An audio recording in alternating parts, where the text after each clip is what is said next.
it's all fun.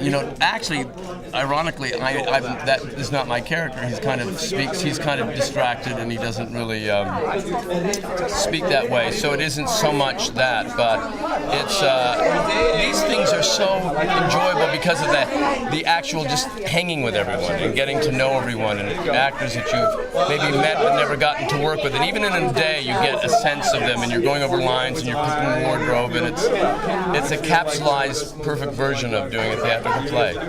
I had a more kind of provocative education because I went to McMaster University in Hamilton, Ontario. I was in pre-meds for 2 years, and I switched to social work.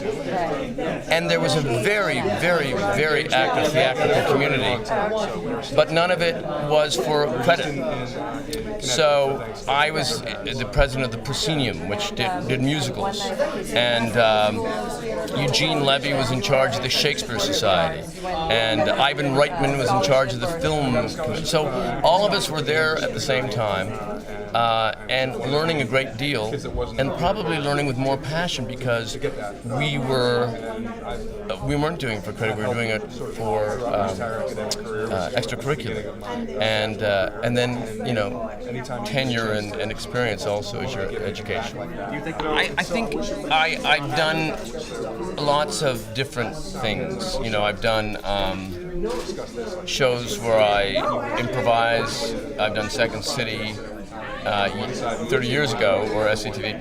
But, I've also done Broadway shows where I wrote it, or I've done Broadway shows written by Neil Simon. And when you do a show by Neil Simon, you can't change an ah.